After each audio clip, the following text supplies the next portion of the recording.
চিংড়ি মাছ। আজকে আর বর চিংড়ি মাছ বেছে দিয়ে যায়নি, কিন্তু আজকে আমি বেছে রান্না করব। তো দেখো এই ঠান্ডার মধ্যে কিন্তু সকালবেলা চিংড়ি মাছ বাছতে বসেছি। অনেকের আমাকে নিয়ে অবজেকশন, জানো তো, আমি ভালো না।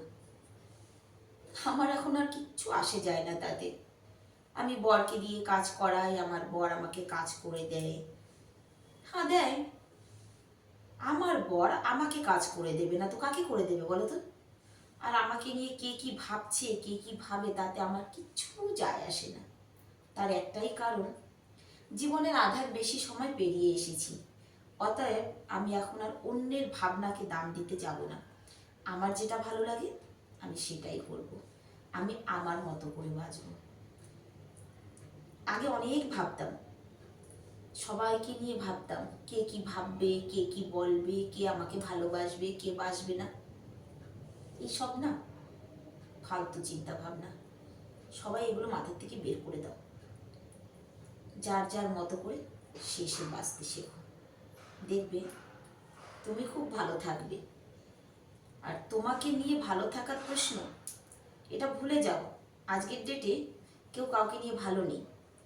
তুমি ভালো থাকলে সবাই খারাপ থাকবে, তুমি সুস্থ থাকলে অন্য মানুষগুলো অসুস্থ হয়ে যাবে।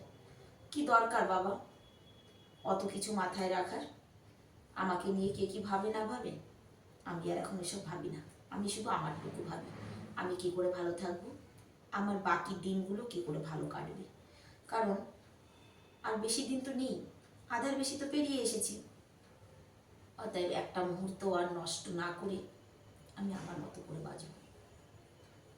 সবাইকে বলবো, সবাই এই সিদ্ধান্তটাই নিয়ে নাও যে তুমি তোমার মতো করে বাঁচো। কে কি বললো না বললো কিচ্ছু যায় আসে না এখন আর। দেখো কথা কথা কত মাছ বেছে ফেলেছি, বর কেটে দেয় সেটাও অবজেকশন লোকের, আজকে আমি কাটছি সেটাও হয়তো বলবে, ইস মাছ বাছতে বসে আবার ন্যাকামি করছে। করছি, ভালো লাগছে তাই করছি। জানি